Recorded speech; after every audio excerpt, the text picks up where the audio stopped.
Assalamu алейкум достор, кутман күнүңүздөр менен. Бүгүн 21 август. Тоодогу бактабыз. Бүгүн аябай бир кызыктуу темада сөз болот. Мен үчүн аябай кызыктуу. Балким сиздер үчүн дагы аябай кызыктуу болот деген ойдомун. Бүгүн мына ушул көчөт боюнча ой бөлүшөйүн. Ушул менин жасап аткан практиканы дагы бөлүшүп кетейин.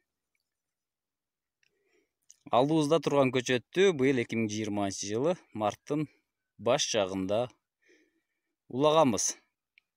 Калемче түрүндө уланган. Азыр көрсөтөйүн. Астындагы подвой. Бул подвой кадимки эле кара гилас. Үстүндөгү калемче чаңдаштыруучу желтая драгана. Мына ушул калемче салынган, көрүнүп турат мынке. Азыр менин бармагымдан жоонураак ушундай чоңдукта көлөмдө. Көлөм ушундай. Азыр боюнун узундугу 80 сантиметрдей бар. Бул гилас өсүндүсү өсүп, 80 сантиметрге жеткенде 60 сантиметрдей мынал жерде көрүнүп турат үзүлгөн жери. Мына ушул жерден үзүлгөн, үзүү жасалган. Бул үзүүнү жасагандан кийин мынал көрүнүп турган эки бутак өсүп чыккан. Бул жерде кичине бутагы бар. Мындан экөө көбөйгөн эмес, слабый. Мынал жерде жасалган. Кайра бул өсүп атат. Бул экинчиси экен, бул астында жасалган көрүнүп турат мынакей. Пинцировка жасаганыбыздан кийин бул жерден мал эки бутак өсүп чыккан көрүнүп турат сиздерге.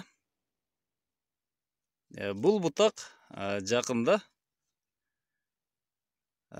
бир 20 күндөй болуп калды. Экинчи үзүү жасалган. Мындан да көрүнүп турат. Экинчи үзүү жасалгандан кийин дагы мындан үчүнчү өсүүчү бүчүрлөр өнүп чыгууда. Азыр 3 сантиметрге жетип калды мынакей. Булар буюрса дагы 1,5 ай, 2 ай убакытта белгилүү бир жерге чейин өсүп жетет. Бул жерде жашыл форма берүү жүргүзүлүүдө. Буну жашыл форма деп айтылат.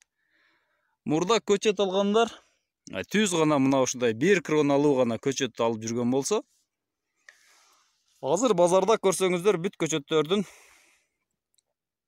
формасы бар. Мындайча айтканда 2ден 3төн мына ушундай кроналуу болот. Себеби азыр 1 жыл убакытты утуш үчүн көчөт саткандар дагы ушундай форма жасоого өтүшкөн.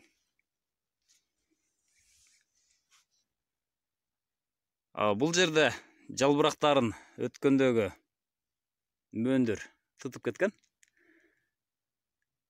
Бул көчөттүн оорусу жок, жалбырагы таза, жетиштүү көлөмдө өсө алган. Модификациясы мына көрүнүп турат. Көлөмү чоң-чоң. Кара көгүш түстө, азот жетиштүү, азык зат жетиштүү өсүп аткан көчөт. Бул тема эмне үчүн кызыктуу? Достор, бул 2020 жылы уланган көчөт 2022 жылга буюрса мөмөгө отурат. Буюрса ушуну дагы көрсөтөм. Сөзсүз биринчи тартылган видеонун уландысы болот. Ошон үчүн баштан аяк көрүп келаткандар билесиздер, биринчи тартылган видеонун сөзсүз түрдө жыйынтыгын көрсөтүүгө аракет жасайм. Бул жерде үзүү деген метод иштеп атат. Качан үзүлгөндө ауксин деген гормон токтойт дагы. Бул жерде көчөттүн денеси чоңоюп, күнгө бышып, бул жерде керектүү азык зат менен мына олтурган бүчүрлөр азыктанып алат. Бул жерде метод иштейт. үстүңкү кронасы жашыл, астыңкы ствол кызыл бойдон көрүнүп турат. Үстүңкү бутак быш элек, астыңкы бутак бышкан. Мына катуу, жоон, кадимкидей бышкан. Бышкан бутактан гана мөмө алууга болот.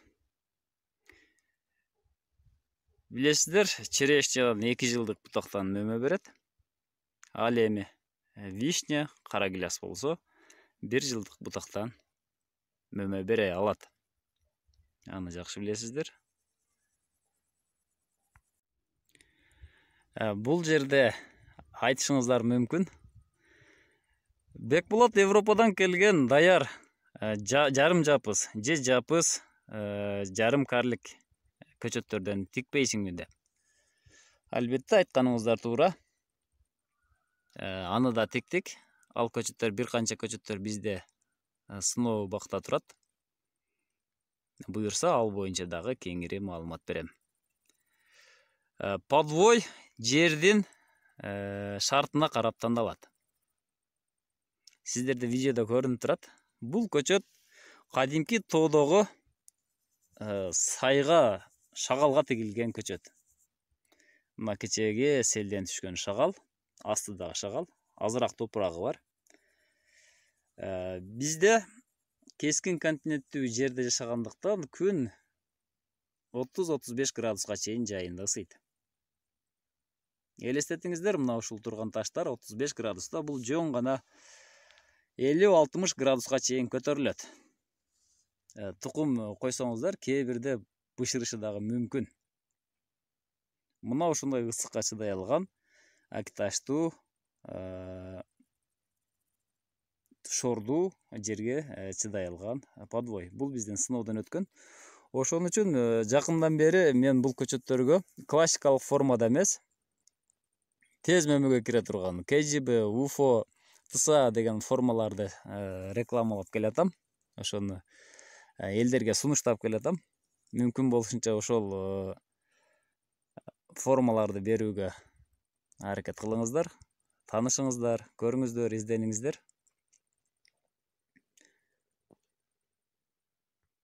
Кээ бирде араңыздарда комментарийга жазып келесиздер.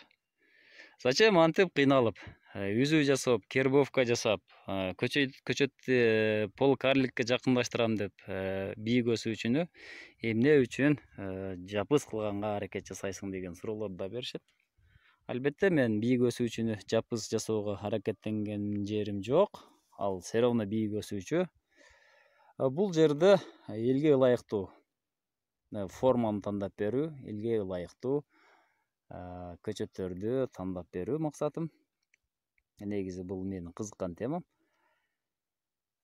Бул жерде пинцировканы иштеп аткан методун көрдүңүздөр.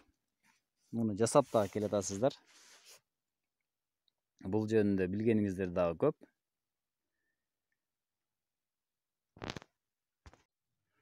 Достор, видеонун аягында жыйынтык катары былтыркы калемче салынган груша нактин мөмө алып турганын көрүүгө болот. Бул жерде үзүү жасалган. Үзүүдөн кийин мына алдыңыздарда 2 жылдык эмес, 1 жылдык бутактан мөмө алып турганын көрүүгө болот. Жыйынтык ушундай. Бул жерде болгону иштеген, үзүү жасалган болду. Метод иштеген. Мына достор, аягында жыйынтык ушундай. Саламатта туруңуздар.